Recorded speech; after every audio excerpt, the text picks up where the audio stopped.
Iran और America Israel के बीच जारी तनाव और अब ऐसे खतरनाक मोड़ पर पहुंच गया है जिसने पूरी दुनिया को हैरान कर दिया है।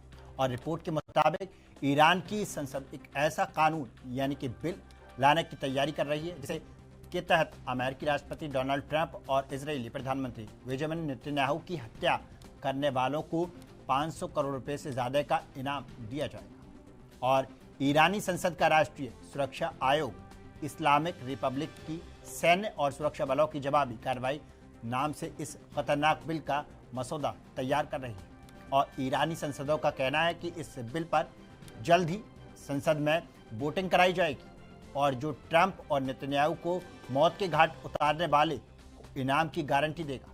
और दरअसल ईरान ये आत्मघाती कदम अपने सर्वोच्च नेता अयातुल्लाह अली खामेनी और कई बड़े सैन्य कमांडरों की मौत का बदला लेने के लिए उठा रहा है और जिनकी मौत के लिए ईरान सीधे तौर पर डोनाल्ड ट्रंप, बेंजामिन नेतन्याहू और अमेरिकी सेंट्रल कमांड को जिम्मेदार मानता है। और इस बेहद खौफनाक और तनावपूर्ण माहौल के बीच अमेरिकी राष्ट्रपति डोनाल्ड ट्रंप का भी एक बड़ा बयान सामने आया है। और डोनाल्ड ट्रंप ने खुलासा किया है कि वो ईरान पर मंगलवार को एक बड़ा और विनाशकारी हमला करने वाले थे, लेकिन उन्होंने फिलहाल इस हमले को कुछ दिनों के लिए टाल दिया है। और ट्रंप के मुताबिक सऊदी अरब, कतर, संयुक्त अरब अमीरात यानी कि यूएई जैसे खाड़ी देशों के प्रमुख नेताओं ने उनसे बातचीत के लिए इस संकट को सुलझाने के लिए 2 से 3 दिन का समय मांगा है।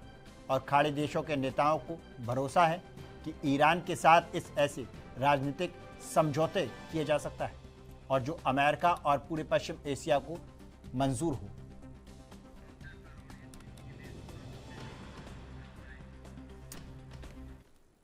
और इसी खबर पर हमारे साथ में विदेशी मामलों के जानकार हैं डॉक्टर करोड़ी सिंह। करोड़ी जी, बहुत बहुत स्वागत है आपका एएनबी न्यूज़ पर। और सबसे पहला मेरा सवाल, जिस तरह से ईरानी संसद में एक बिल पेश होने जा रहा है 500 करोड़ रुपए का, जो अमेरिकी राष्ट्रपति डोनाल्ड ट्रंप और इजरायली राष्ट्रपति बेंजामिन नेतन्याहू का इनका सर काट के लाएगा, उनके लिए ये इनाम घोषित होगा।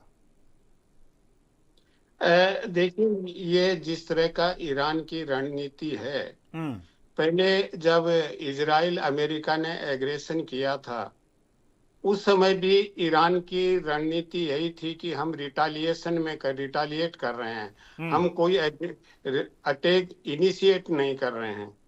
जब 40 दिन बाद संघर्ष विराम हुआ तब भी ईरान कोई लिखित में संघर्ष विराम नहीं हुआ, ऐसा नहीं हुआ कि कोई सीज फायर हुआ है, कोई एग्रीमेंट नहीं हुआ। अमेरिका ने कहा कि हम सीज फायर डिक्लेयर करते हैं 8 अप्रैल को।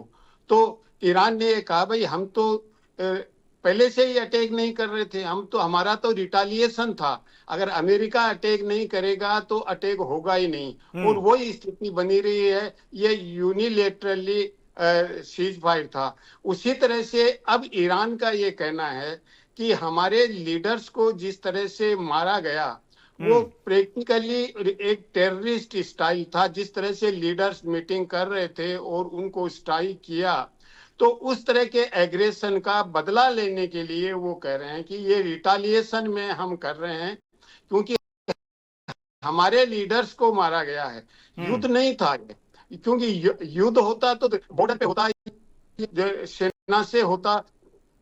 तो इस तरह के युद्ध की जो स्टाइल है उसका वो बदला लेने के लिए ये कह रहे हैं कि हम बदला लेंगे। और ये बदले की भावना से वो कह रहे हैं कि अगर हमारे लीडर्स को मार दिया है तो हम उनके लीडर्स को भी मारेंगे। उसमें नेतन्याहू, ट्रंप और जो सेंट्रल कमांड के चीफ हैं, इस तरह के लोगों के नाम वो ले रहे हैं। तो उसको वो लीगलाइज कर रहे हैं, बस इतना सा है। तो इसको बदले की कार्यवाही के रूप में वो देख रहे हैं। ये नहीं कह रहे हैं कि हम कोई हिंसा कर रहे हैं या हम आतंकवादी गतिविधि कर रहे हैं, इस तरह का नहीं। तो जो बदले का कंसेप्ट है वो उसके आधार पे ये कह रहे हैं। जी, तो गाने और बजाने की क्या जरूरत है? साफ तौर पर के संसद में से बिल बना के पेश करेंगे और बिल बना के पेश करने के बाद ये रखेंगे। अगर ऐसा है और जो हुआ है उसको लेकर आप खुफिया तौर पर भी चीजें कर सकते हैं। और तब जब एक समझौता हुआ था, आमने सामने बैठे थे दोनों लोग, और वो समझौता नहीं हो पाया, यानी कि शांति वार्ता होने जा रही थी, वो नहीं हो पाई और समझौता नहीं हो पाया, उसके बाद में इस तरह की चीजें, या तो पहले होती तो ठीक था। देखिए, इसके दो कारण हो सकते हैं। हम्म। एक तो ये हो सकता है कि ये बहुत हैवी अमाउंट है, हम्म।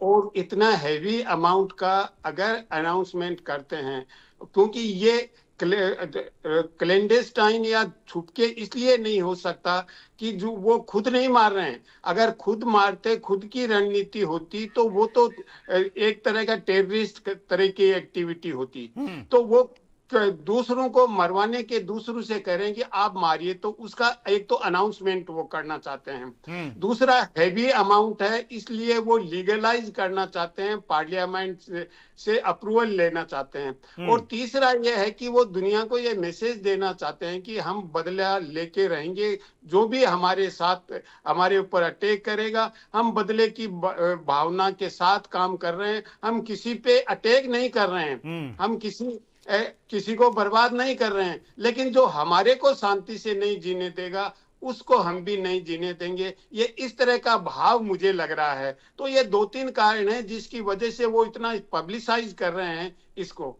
जी बिल्कुल किरोड़ी जी, आपका बहुत बहुत धन्यवाद इस पर चर्चा के लिए।